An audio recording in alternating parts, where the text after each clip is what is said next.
Welcome to From Betrayal to Breakthrough. I'm Dr. Debbie Silber, and today's guest is Tricia Nelson.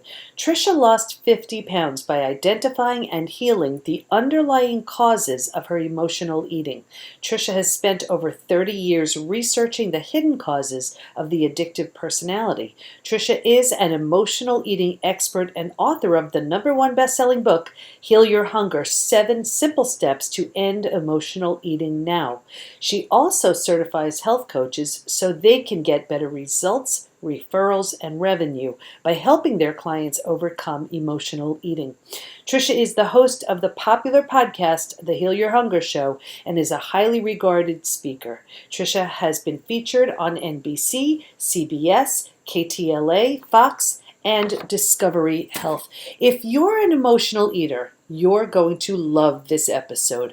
I'm having a conversation with my friend Tricia Nelson, who is the expert at helping you understand and heal from emotional eating. I was an emotional eater years ago myself, so I completely understand the struggle and the freedom when you learn how to create a healthy relationship with food. Grab a pen and a piece of paper for this one. Here's Tricia. Okay, everybody, you're in for such a treat today because I have my friend Tricia Nelson with us. If you're struggling with eating in any kind of way, emotional eating, anything, we have the world's leading expert in it who's going to share her insight and wisdom with us. So welcome, Tricia. Thanks for having me, Debbie. Great to be here. Thank you. So just so everybody understands where we're going with this, let's just start with your journey so they know more about you and why you're doing the work that you do. You bet. I was an emotional eater, I think, from the get-go. I just loved food from a very early age. Food was like the big highlight for me. So I loved to eat. I loved to cook. I loved to serve food to others. I loved to go out to dinner. I mean, it was just like my #1 place of joy, and so I didn't think of it as a problem until I started gaining weight. And I did start gaining weight, and I hated being overweight. I had a roll in my tummy that I would scrunch up in my hands, and I'd want to cut it off. You know how you would cut this like fat off the side of a steak, or, I'd think, oh, maybe I'll join the army. Like, I tried so many different things. So I thought I'll go join the army and they'll force me to go through boot camp because I hated to exercise. Or I thought, well, maybe these crazy thoughts, like maybe I'll get a disease and automatically lose weight so I don't have to diet anymore, because I was so tired of dieting. So I had all these crazy thoughts because really I was out of control and I couldn't control my weight. No matter what diet I went on, I always gained the weight back. Exercising was a problem because I was a binger. And so I would overeat and I couldn't exercise all the food that I'd eaten. I couldn't exercise it away. And so I was really in this battle. And it caused me a lot of, it definitely affected my self-confidence. It made me feel bad about myself. I felt like I had a secret because my eating, I would overeat, not in public with other people. I do it alone. So I kind of had this shameful secret that I felt embarrassed about. And so, after trying many different diets and exercise programs and self-help books and, all kinds of programs, I realized that my problem was not, really what I thought it was. Like, it went deeper. And thankfully, I met somebody who was able to show me how to dig in and deal with the underlying causes. And that's really where I was able to get the help, because I stopped focusing on food and diet and weight loss and started dealing with my emotions. And that's when I was able to finally really get a hold of, get a grip on my weight. And I lost 50 pounds and have thankfully kept it off for several decades now. And because I found a very clear-cut system for overcoming emotional eating, I wanted to share that with other people. And that's what I do with Heal Your Hunger. And I've been doing this work for decades now of helping people overcome emotional eating so they can feel good and stop that battle that is so humiliating and shameful. When you've been doing it over and over and over again, it's like enough already. So, people can get off of that track and start really feeling better about themselves from the inside out. And, and it's exhausting too. Now, I grew up as an emotional eater. I don't know if we ever spoke about this, but I remember growing up and eating when you're happy, you're sad, you're bored, you're tired, any of it. And everyone in my family was overweight. And I always saw just the frustration and the pain, but I didn't know a way out of it. It was so familiar, and it was just what I had always done. And like you, then it led to, I was exercising, and I remember there was a time I was running, this is when I was a runner, 7 miles a day, and I was gaining weight. And it was like, how much Oh are my you God. eating if you're running 7 miles a day and gaining weight? And I said, oh, I really need to get a handle on this. And for me, what it was I was back in school for my master's at the time, and I used to study while I was eating dry cereal. Boxes and Oh yeah. boxes and boxes. And it was, but I was exhausted. And that up and down, the high, the crash, the high, the crash was so exhausting. So, I brought you on the show because it's so common for someone experiencing betrayal in the very beginning. They just can't even hold food down. They can't even think of eating.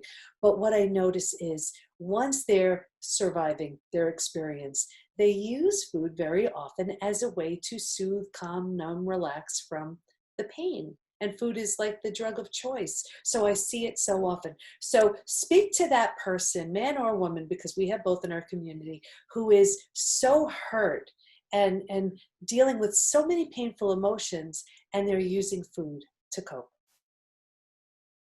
I think food is the easiest thing to use. I mean, it's right there. You can wander into the kitchen anytime. I used to be one of those people who opened the refrigerator like 10 times a day, like wondering what was in there that would satisfy me, and nothing would, because that what I was hungry for was much deeper. And so people do comfort eat, especially now that we have a pandemic. People left and right who would never think of themselves as emotional eaters, or all of a sudden saying to me like, wow, I'm an emotional eater too. And what I find, Debbie, is that really, I think we all are. Like, I think we're hardwired to get comfort from food, and that's not a bad thing. It's just when you do it and it starts having negative consequences. So I really consider it to be like a spectrum, of emotionally eating being, on the low end, and food addiction on the high end. And not everybody goes to that extreme. I did, like I could sit and pack away 3,000 calories in a sitting, in a night in front of the TV, Doritos and ice cream and cookies and Hershey's Kisses. But not everybody goes to that extreme, but you don't have to in order for it to make you feel bad, and you don't have to be overweight in order to feel like, gosh, I'm not doing good things to my body and I feel crappy. And emotional eating is burying your feelings with food. You're literally stuffing down the grief. You're stuffing down the grief, you're stuffing down the anger, you're stuffing down the pain, because you want to numb out. And what I tell people is that there's really 3 primary drivers of emotional eating. And there's a whole lot of life situations, but in terms of the top 3 emotions, I help people identify those emotions through something I call the PEP test. And PEP is an acronym. And the P stands for punishment. So we use, not punishment, painkiller. So we use food as a painkiller when we're feeling emotional pain, and we want to anesthetize. And that's why we tend to turn to foods that are carb rich, sugary, fatty foods, because they're heavy and they do sedate our pain. Like, they sedate us and they kill the pain. And so it works, temporarily it does work to numb the pain. So pain, emotional pain, and that's an umbrella emotion. Obviously there's all kinds of things we can feel pain about, but certainly betrayal is a big one, right? The E in PEP stands for escape. And so oftentimes when we tend to be, worrying and fearful and just feeling like not good about ourselves, we can escape that feeling of fear and worry through food. And this is a big one, I think, especially again, in this day and age when there's a lot of things happening, even just in our world, pandemic wise. You could walk out the door and die. Like, that's pretty scary. That's a scary reality that we just are trying to escape from. And I think that's why the pandemic brought up so much emotional eating for people. But escape's a big one. When you have emotions that you haven't really figured it out yet, you want to run away. You want to run away from the reality that you're in. Hmm. and food is an amazing way to do that. Again, it doesn't last long, so you have to keep running. If you use that as a way to escape, you're going to have to keep doing it because it only lasts, 4 or 5 hours. The last P in PEP is punishment. And we use food when we feel guilty, okay? And if this is not necessarily a conscious thought or feeling. It can be subconscious, but when we're blaming ourselves, maybe we're blaming ourselves for the betrayal. Maybe we have guilty feelings about ways that we push somebody away. There's a lot of different things that we feel guilty about, things that we've said that we wish we could take back. Instead of dealing with those situations, we often will just beat ourselves up.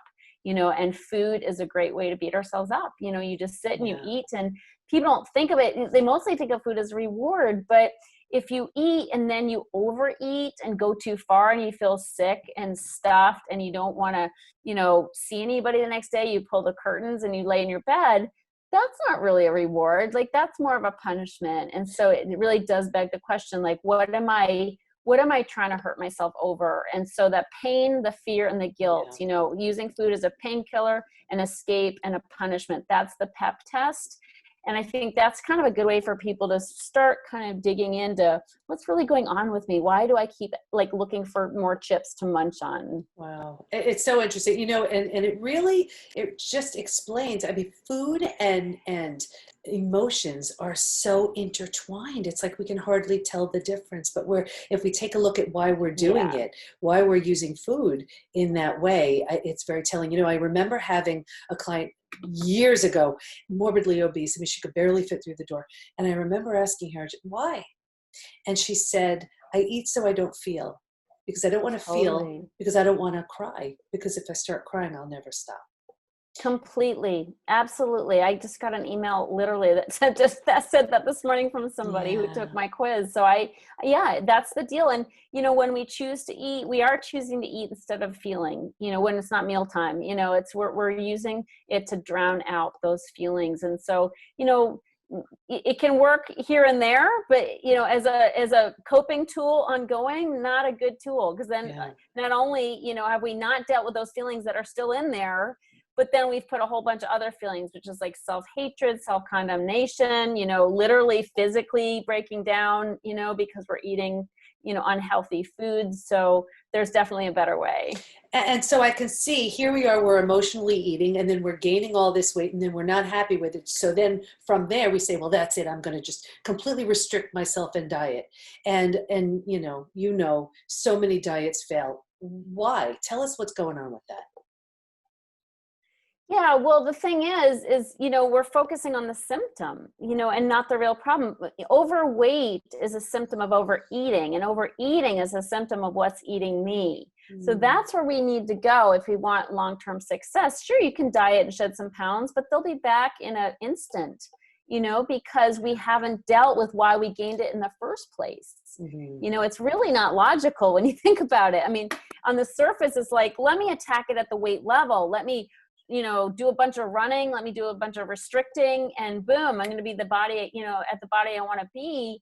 But, those, again, the painkiller, the escape, and the punishment, those foods are serving us. And if you don't find a new way to deal with that pain, that fear, and that guilt, you'll be running for cover in food again. It's an amazing tool, in terms of helping us evade our feelings, but we got to deal with it. We have to deal with it. And the thing is, we don't want to run forever. Like, we can't be always running from our feelings or from our reality. Like, we have to stop and face it.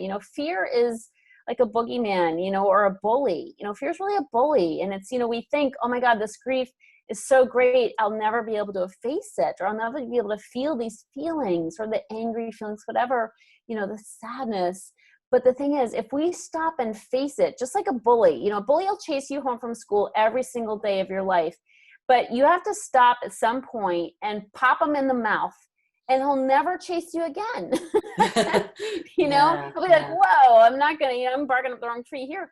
So in this truth fear, like we have to stop and face it, with the right tools. You can't do it alone. Don't do these things alone. You got to do it with the right tools. But if you do, it's never as bad as we perceive it to be. Like it will get better and those feelings will subside. And especially if we have healthy ways to deal with them instead of just stuffing them with food. And that's why the work you do is so profound and so needed in the world, because when we do face it, we do need that kind of support. What are some things, so give us some examples of what people have discovered, like the reasons why they're emotionally eating, when they are willing to take a look. In our community, we say, face it, feel it, heal it. So when they do face it and feel it and heal it, what's behind it? What are some of the things you've come across? Well, what I've done in my research over the past 30 years is identified something which I call the anatomy of the emotional eater. And these are 24 personality traits that make up the emotional eater's personality.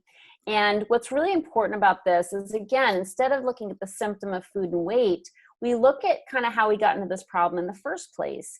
And that's the only place to go. You got to, if you really want to end it for good, you're going to have to get to the root cause. And it's never one thing. Like people think, oh, it's because my mother left me. Oh, it's because my dad died, or, we had a, sick parent, whatever. It's never one thing. We always want to just get that thing, take care of it, and be done with it. What happens though, and you know this from your research, but with trauma, what happens, especially as children, and if anybody, some people, it's situational where they were never an emotional eater until they were, experienced a betrayal, whatever. But usually it happens if somebody has chronic struggles with food and weight, it usually, the trauma happened way back when we were children. But what happens when we experience that, which I did as well, is that we then develop coping tools to deal with that. So when we have an alcoholic parent, when we have a raging parent, when we have some kind of abuse that we've experienced, we kind of, our personality changes to cope.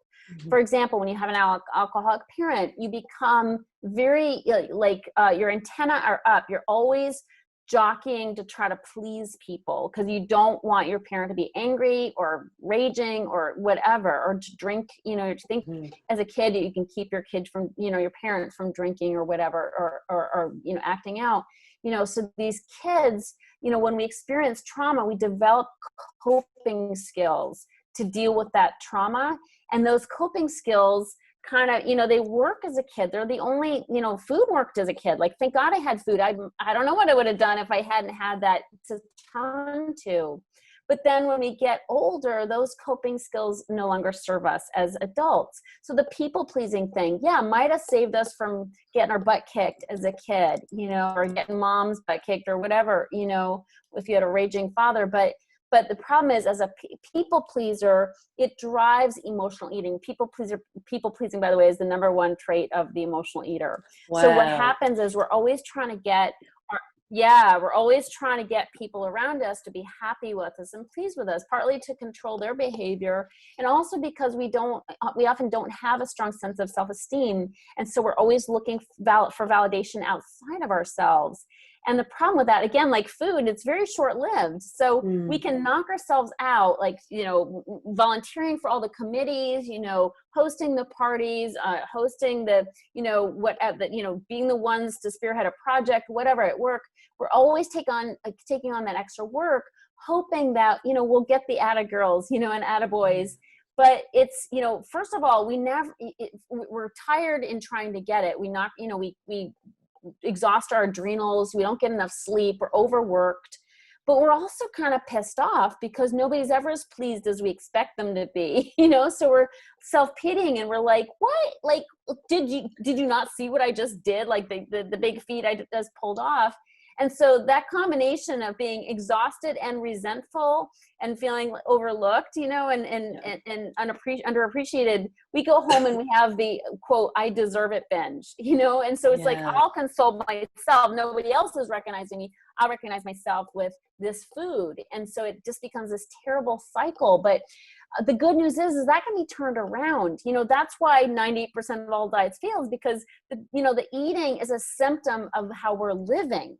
And I will often say it's a living problem, not an eating problem. So we have to look at what these traits are. As I said, there's 24 of them, but that's one of the top ones, is the people pleasing. But if we stop people pleasing, if we start realizing, I'm only going to do as much as I can physically do without hurting myself, without overextending myself, without getting too tired. If we start taking care of our limits, and have boundaries on our time, and stop trying to be all things to all people, guess what? We're going to start being more self-respecting. We're going to be feeling better physically because we're not taxing our bodies. And we're going to realize that, we can be lovable without being heroes or sheroes. We can still be amazing people without just doing all, everything. That is such an important concept that you're saying, because it is so common. I see this all the time, where we so want to feel loved. So we think, well, I'll just do everything humanly possible and more so that I get that love back. But it's coming from that place of lack. It's coming from, I don't feel lovable. So let me just throw it on so much so that I get the love back. So maybe I believe it. And it's almost like what you're saying is that it's the self-love that needs to be fed, because if we feed that, we won't have the need to people please. And then we won't have the need to reward ourselves because no one else recognized all we did with the eating. Absolutely. So, but the good thing about that is that, like, if we change ourselves, which is the only people we can change, it's going to make us feel better. Like, if we do work on feeling better about ourselves and so much about that is self-care. I'm really all about, teaching my clients about self-care and really putting themselves first, which is a hard concept for a lot of people. But when we do that, it builds our sense of self-worth, and then we're a lot more discerning about the people we hang out with. We're a lot more discerning about where we spend our time. We only have 24 hours. So who we spend it with and how much of it we spend is really important, like it's precious time. Right. And so that brings up this. So here we are, we realize we're an emotional eater. We realize, okay, you know what? I haven't been treating myself well, and I really want to treat myself better. I need to be more discerning, like you said. And now that person realizes, oh, you know what? I have that food buddy.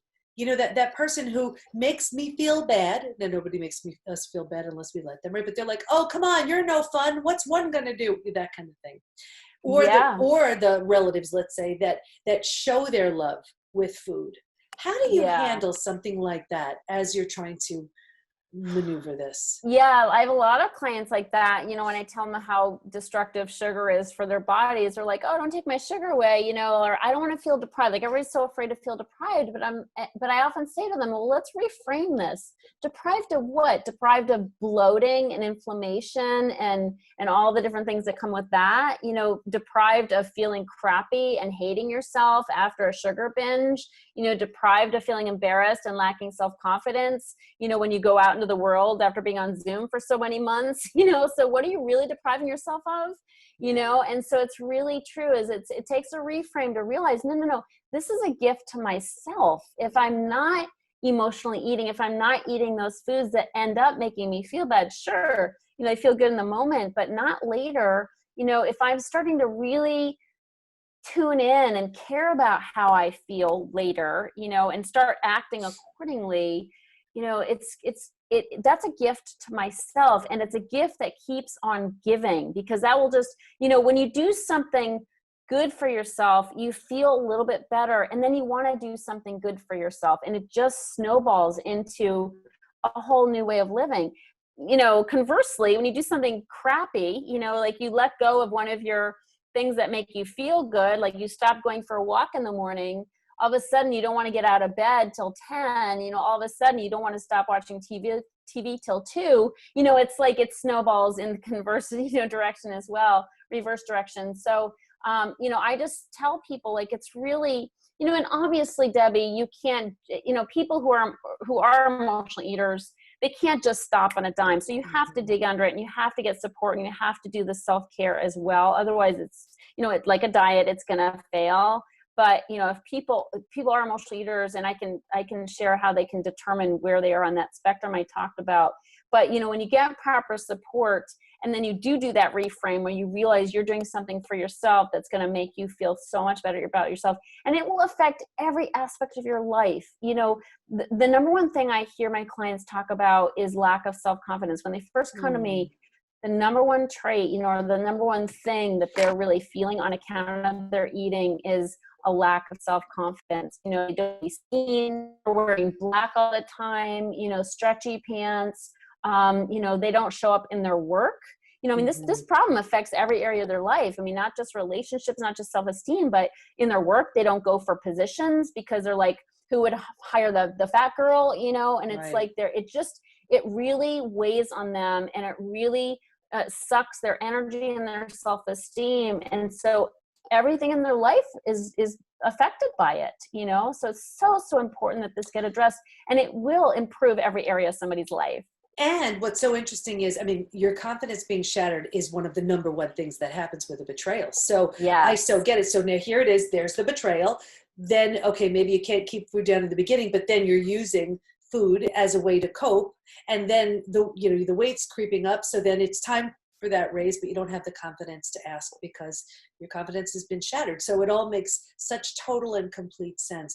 But what about, I get it in our community where there's a deserving issue, a sense of, I don't deserve, maybe they're right. Maybe I'm not all that great. Maybe I'm not worthy, deserving, lovable. So you know what? Food's not going to argue, and that's the only thing that could Yep. love me back. How do you handle that? Because that's something very real that we experience in the community. Yeah. And people often are like, I don't want to give up my best friend, like food seems like your number one supporter. It won't leave Hmm. you, it will Hmm. always be there. Yeah. So dependable, but the problem is it does turn on us, and I think getting real and honest about, how well it is working, how well it is killing that pain. It might be doing it in the moment, but if you feel worse about yourself, is that really helping? And, I really teach people a lot of different self-care tools. I call them the 6 self-care success secrets, because these are new tools. Like, you can't just stop. You can't let go of your best friend. People say, I don't want to let go of my best friend. I'm like, I get it. Like, it's been doing everything for you. It's your lover. It's your best friend. It's your supporter. It's your protector. Mm. It blocks for you. It keeps you from having to feel anything. So it does feel like your best friend. You can't just let that go. That's why diets are silly. You can't just cut it out. You have to find new ways to get supported, to get entertained, to Mm. feel like somebody's there for you. You have to find that support system, and in order to let go of the support the food's giving you. So you can't do it in a vacuum. You have to find new ways of really supporting yourself. I teach people meditation and all different kinds of self-care things that will give them what they were trying to get from food. It will bring their stress down. It will help them feel balanced. It'll help them feel more emotionally balanced, and so they stop craving the food, because the food is, the other tools are now doing for them what they were trying to get the food to, which the food never does, except Mm. for only a few hours. So it's like it's a smoother transition, it sounds like. So how does somebody know that they're starting to heal? They're starting to not use food as, is it just a physical feeling? Is it mental, emotional? What's the picture? What does that person look like and experience as they're healing? Well, my clients will talk about, first of all, like, they'll talk, in our group calls, they talk about like we always celebrate, like we celebrate little wins, which are not little at all, but when they feel all triggered by something, like their kids aren't getting proper support on their online school or Mhm. something, and Mhm. that's triggering and it just makes you angry or whatever. And then they don't turn to food for that. Like, all of a sudden they're realizing, I have a more constructive way to deal with that. I can write about it. I can pick up the phone and talk to the administrator.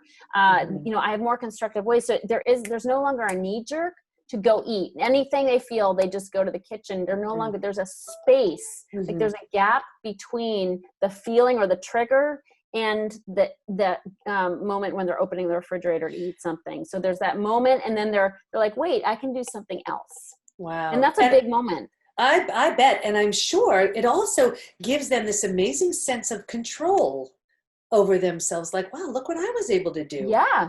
Yeah, that's wonderful. Totally. It's so freeing when they no longer they're no longer compelled to eat. It's a choice and they choose not to. And physically, how do they feel? What's happening? Because I remember with me when I stopped, because I remember it was like this high and then this horrible crash. And then what's Yeah. the only way to pick yourself back up again? So it was this sugar-induced roller coaster ride all day long, and it was totally exhausting. And I remember when I stopped, just feeling steadier throughout the day. Is that what someone would experience? Absolutely. Well, my experience is, we're so mean to ourselves, like if we do eat unhealthy foods, we berate ourselves for it. We're so harsh. We're such taskmasters.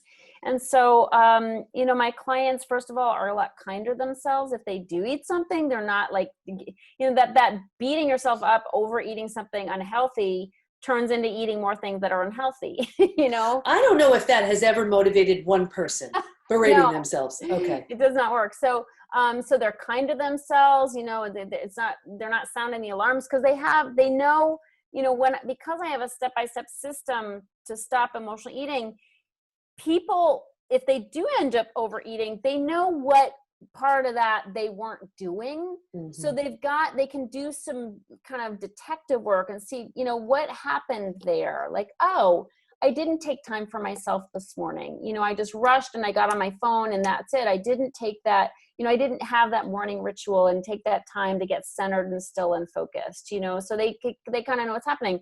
I also teach people something called 3-meal magic, where you eat 3 meals with nothing in between, just so you kind of, first of all, your digestion has time to do its job in between the meals, but also so you aren't hanging out in the kitchen at all different times of the day. Like you have your meal and then you kind of, proverbially close the kitchen down, like it's closed, until lunchtime. And so having boundaries around food like that can be really helpful. I don't get too specific on what diet people should have because most of the time people know what's good for them and what's not, but they can't follow through on what they know. So I'm like, just keep it to 3 meals and don't snack in between. That elimination of the snacking is going to help you identify those emotions and start using new ways to take care of those emotions. So I find that that's really helpful. And I think it also allows you the opportunity to see, am I eating because I'm hungry or I just want something? It gives you that time. Tricia, what do you want to make sure everyone knows as we wrap up? I can't believe how fast this time went. So I would just say if people want to know where they are on the emotional eating spectrum, I have a quiz on my website, which is healyourhunger.com. It's right there. It's an emotional eating quiz, and you'll literally get a personalized score. If you take that quiz, you'll find out if you're an emotional eater or a food addict or somewhere in between, and then what steps you can take based on your score. So I would say start there. I think that's really important. Plus I have a podcast as well, the Heal Your Hunger Show, which you've been a guest on and will be a guest on again. Yep. So that's really helpful. I think that'll bring up in a lot of support for people regarding their emotions and starting to really identify what the emotions are that they're normally triggered by and start using food to medicate, which is, going to be a thing of the past. Yeah. You heard it here. No one knows this more than Tricia. Where do we go to learn more about you? Would it be the podcast and the quiz? Yep. Healyourhunger.com. It's a great place to start. Okay. And does it matter? Just one last question. Even if someone has been an emotional eater for decades, is there hope? A ton of hope. Most of the women in my program are in their 50s to 70s, like they're just, because they know it's not about the diet anymore. They've done decades of diets and they're like, wait a minute, I've got to find a new way. And that's when they come to me and they're like, whoa, I had no idea it was possible. Like so many of them are so like they have a new lease on life, absolutely. Because they're no longer hitting their head against the wall with the diets and they have a new way of just really changing their whole orientation to food. So it's no longer their go-to anymore for every emotion they have. Perfect. So as far as your freedom, your health, a sense of peace, accomplishment, control, it's all good. You can end your emotional eating. So Tricia, I just want to thank you so much for your wisdom and your insight. I know everybody just got so much out of this episode today. Thank you. Thanks for having me, Debbie. I love that question Tricia asked. What am I trying to hurt myself over? Get the answer to that one, and that's a huge first step. Stay in touch with Tricia by going to healyourhunger.com, and we'll have all of her information in the show notes at thepbtinstitute.com/podcast. Here's my biggest takeaway: PEP. The P stands for painkiller, which is what we're going for when we're using food to numb. E stands for escape. What are we trying to escape? P stands for punishment. When we're emotionally eating, we're using food to punish ourselves. Also, I thought it was so interesting that people pleasing is the number one trait of an emotional eater. Holy moly. Now, years of neglecting your own needs, emotionally eating, and more can definitely leave some symptoms in its wake. So take the post-betrayal syndrome quiz, which you can find at thepbtinstitute.com/quiz. And have you checked out the PBT Institute membership community? Imagine everything you'd ever need to become your physical, mental, emotional best. Community, support, certified coaches and practitioners you could schedule time with, daily classes on all kinds of interesting topics, curated experts teaching advanced strategies in the areas of health, mindset, spirituality, personal development. Imagine the most friendly, welcoming, and supportive place to become your best. All online. Nothing like this exists, and I'm so excited to welcome you. Go to thepbtinstitute.com/join to learn more. Thanks for listening. Can't wait to be with you next time, and here's to your breakthrough.